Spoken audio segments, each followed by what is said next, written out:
Hello everyone. आज हमारा topic है फर्मेंटेशन इकोनॉमिक्स। इसका मेन ऑब्जेक्टिव क्या है कि जो हमारा प्रोडक्ट है वो एक कॉम्पिटिटिव प्राइस में सेल हो।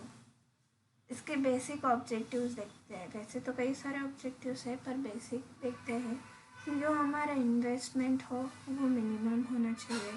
रॉ मटेरियल पे जो हम खर्चा कर रहे हैं वो कम होना चाहिए, इनएक्सपेंसिव होना चाहिए। हमारा जो माइक्रो ऑर्गेनिज्म की स्ट्रेन है वो हायर यील्ड की होनी चाहिए। लेबर सेविंग और ऑटोमेशन ज़्यादा हो ना, ताकि लेबर में खर्चा ज़्यादा ना जाए।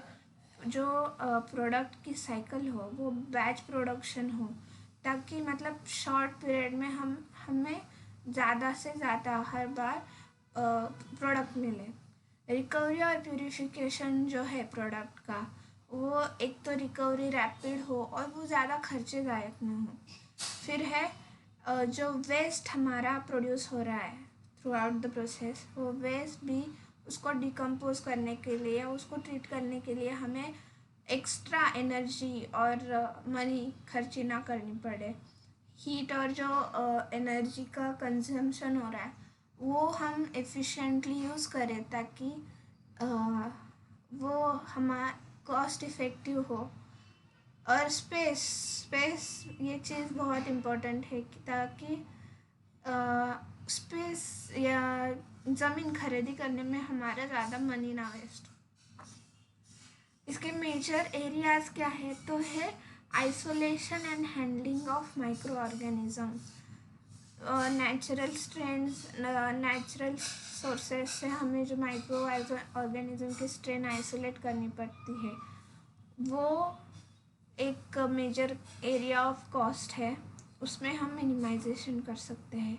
फिर प्लांट्स हो गए, इक्विपमेंट्स हो गए, मीडिया हो गया, air sterilisation, aeration, agitation. Recovery की कॉस्ट है, हीटिंग और कूलिंग हो गया, प्रोसेस टाइम और ड्यूरेशन, और ये कंटामिनेशन का जो प्रिवेशन है। ये सारी चीज़ें जो कॉस्ट मिनिमाइजेशन में यूज़ हो सकती है, जिसपे के बारे में हम सोच सकते हैं। अब इतने सारे क्राइटेरिया है, पर हमें कई बार कॉम्प्रोमाइज़ करना पड़ेगा कुछ कुछ चीज़ों पे। तो it is important to know the cost breakdown. तो नायरी और चार्ल्स ने 1977 में कंक्लूड किए 4 मेन कंपोनेंट्स जो कि कॉस्ट कंट्रीब्यूटिंग में ज़्यादा हाथ दे रहे थे। वो थे raw material, fixed cost, utility और लेबर। फिर बाद में अक्टिसन मैपिंटुना 1991 में इन्होंने cost indices to historical figures इसका यूज़ किया। अब ये फर्मेंटेशन प्रोसेस में कई बार क्या होता है कि गवर्नमेंट बहुत बड़ा रोल प्ले करता है। जो रॉ मटेरियल्स हम लेते हैं उसमें गवर्नमेंट हमें इंसेंटिव दे सकता है। एग्रीकल्चरल जो प्रोडक्ट्स होते हैं जैसे बगैस हो गया, शुगर केन का जो एक्सट्रैक्ट निकलता है वो हो गया, इसमें भी गवर्नमेंट हमें इंसेंटिव दे सकता है। तो ऐसे ही यूएस में क्या हुआ कि एग्रीकल्चरल एड प्रोग्राम्स के थ्रू जो फर्मेंटेशन या इंडस्ट्रियल एरिया था उनको लो कॉस्ट में ग्रेन्स का ये मिला, मतलब उनको लो कॉस्ट ग्रेन्स मिले फॉर द इंडस्ट्री पर्पस। तो ऐसे ही हम जो शुगर लगता है या फिर इथेनॉल वगैरह लगता है तो उस चीज़ के लिए गवर्नमेंट एड दे सकती है। Isolation and handling of micro organism, तो इसमें हम क्या क्या चीज़ें देखेंगे, मतलब माइंड में रख सकते हैं कि सिंपल और चीप मटेरियल में वो ग्रो हो सकता है कि नहीं, उसको हायर टेम्परेचर की ज़रूरत है क्या, वो रेजिस्टेंट कंटामिनेशन को और कितने स्केल पर एग्जिस्ट कर सकता है, और स्ट्रेन इम्प्रूवमेंट में क्या क्या चीज़ें हम इंक्लूड कर सकते हैं। मीडिया लगभग हमारा पूरा जो फर्मेंटेशन इंडस्ट्री है उसका 73% जो हमारा कॉस्ट है वो मीडिया प्रिपरेशन में जाता है। तो हम यूजुअली ऑर्गेनिक कार्बन सोर्स है, ये जो है वो मोस्ट एक्सपेंसिव होता है। तो इसकी वजह से हम ये other ways of organic carbon मतलब सोर्स देख सकते हैं, ऐसी चीज़ें हैं। एयर स्टरलाइजेशन, इसमें भी हम कौन सा हम इफ़ेक्टिव है, लो कॉस्ट है, लो मेंटेनेंस है, ऐसी चीज़ें देख सकते हैं, और जो कंटामिनेशन ना कॉज करे। हीटिंग एंड कूलिंग ऑयल, हमारे जैसे हमने एयरलिफ्ट फर्मेंटर देखा था, न्यूमेटिक फर्मेंटर, उसमें ज़्यादा हीटिंग की ज़रूरत नहीं, हीट प्रोडक्शन नहीं हो रहा था और कूलिंग भी ज़्यादा नहीं लग रहा था। तो इस टाइप से हम हीटिंग और कूलिंग में फर्मेंटर की चॉइस देख सकते हैं। एरेशन एजिटेशन सेम, हमने एयरलिफ्ट में देखा था कि मैकेनिकल एयर इम्पेलर्स नहीं लगते, तो जिसकी वजह से एनर्जी कंजम्पशन नहीं होगा, कॉस्ट इफेक्टिव रहेगा वो। सो लाइक दैट हम उस तरह से फर्मेंटर्स की चॉइस कर सकते हैं।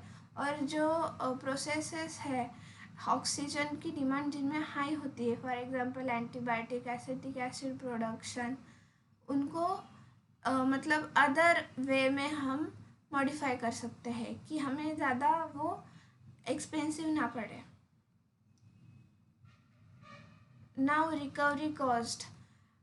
Older fermentation had recovery cost split of 1:1, पर अभी क्या है कि हम अलग अलग टेक्नोलॉजीज यूज़ करते हैं, तो इसकी वजह से हमारा रिकवरी कॉस्ट क्या है 1:8 रेशो या 1:10 रेशो। इसकी वजह से डाउनस्ट्रीम प्रोसेसिंग क्या है वो तो एक्सपेंसिव हो रही है।